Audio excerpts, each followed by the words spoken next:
Podcast Strategies, episode 69, a recap of all the amazing things we learned over the last 3 weeks from 3 incredible experts.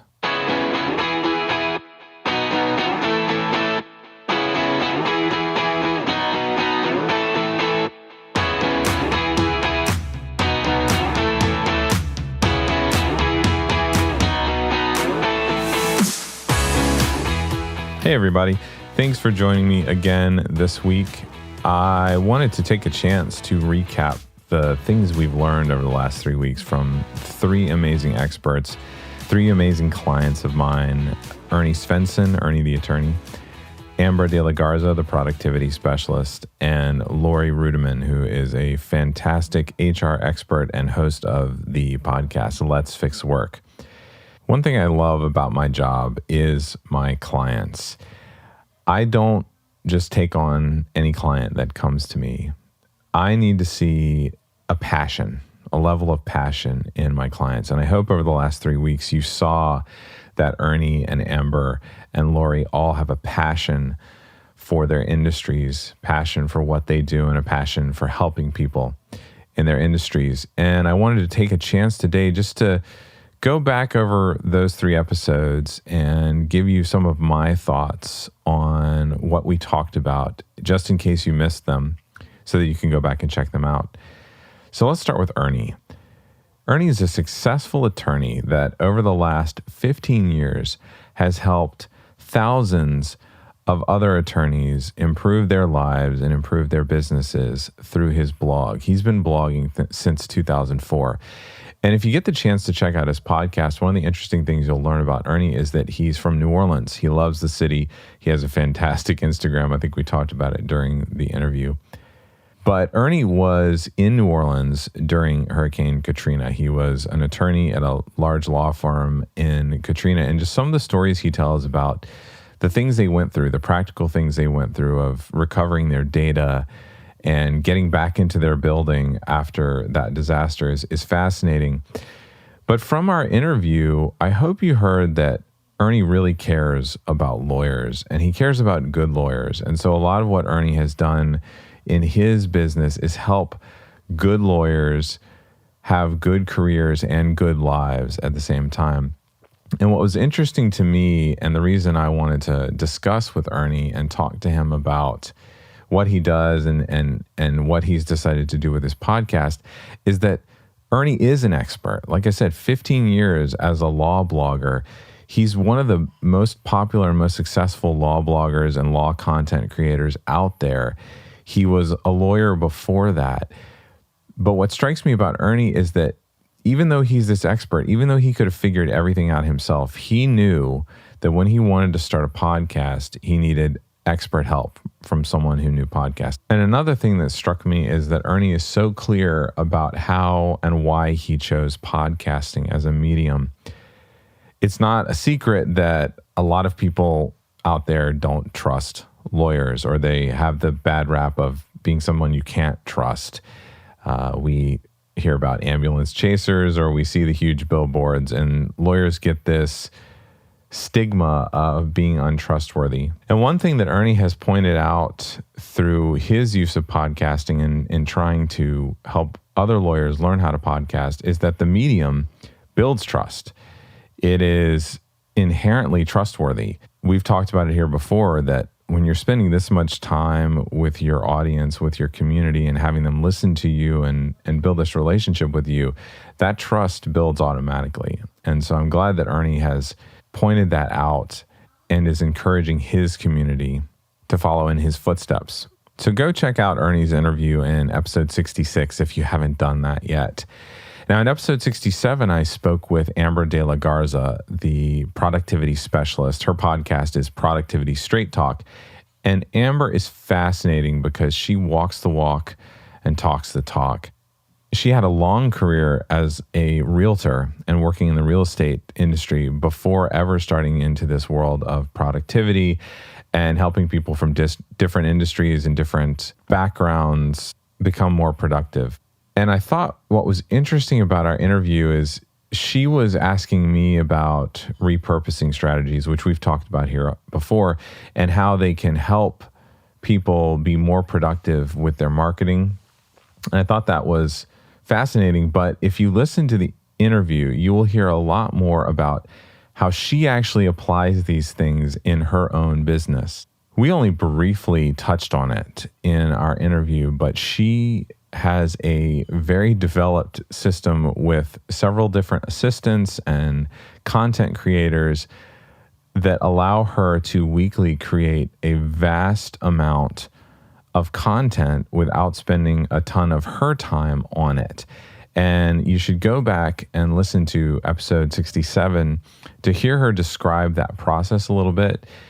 Simply, even the nuts and bolts things that we didn't get into. For instance, my team and myself have access to her Trello board for her podcast so that we can keep things moving and so that we can project manage and she can project manage her podcast episodes and all of the social media and copywriting and graphic elements that get created around each episode. It's really fascinating.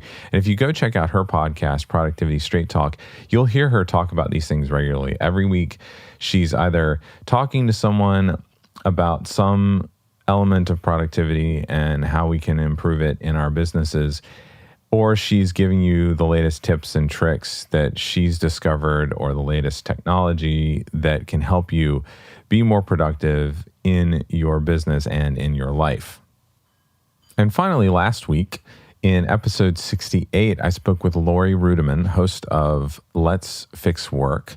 Lori is a successful speaker and consultant in the HR world, and she's just a fantastic lady, a fantastic friend, and a fantastic client. And I was so glad to have her on the show.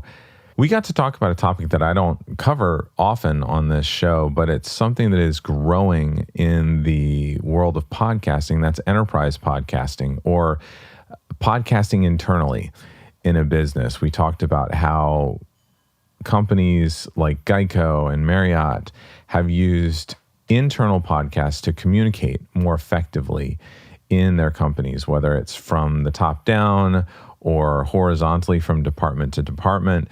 It's just a great way of getting a lot of information out to the entire stakeholder base of a company in a very effective manner that can be protected and secure and be much more enjoyable for the people listening to the information than a boring meeting or some memos. We also talked a lot about how it allows leadership and other people who don't normally get to interact with the rest of the employees to build more of an authentic relationship.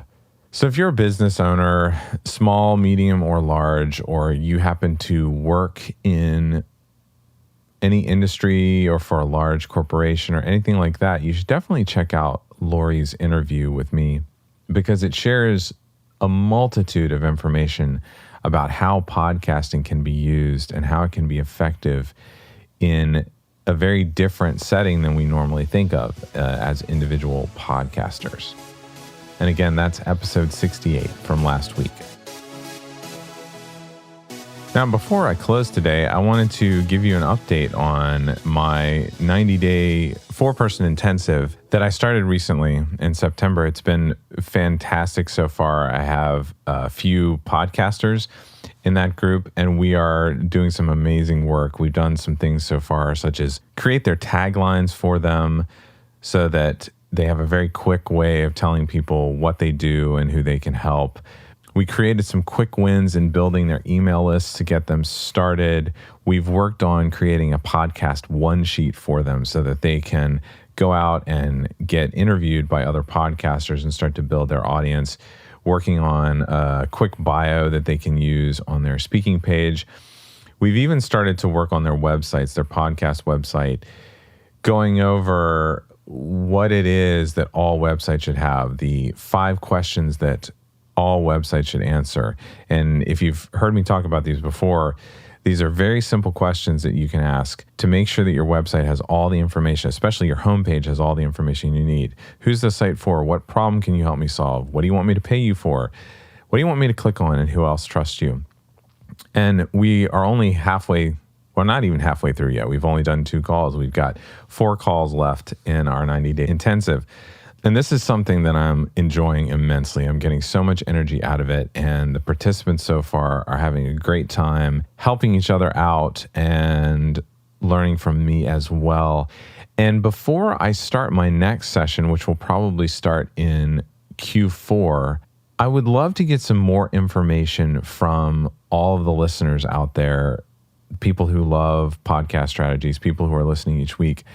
I want to know what you need and what is bothering you right now, or what problems you're having, what hurdles you can't get over in your business or with your podcast. You know, you're trying to figure out just like what to figure out, which is hard enough. And since we don't know each other, even though we know each other through the podcast, but we don't really know each other, it's hard for me sometimes to know how or if I can help everyone that's listening.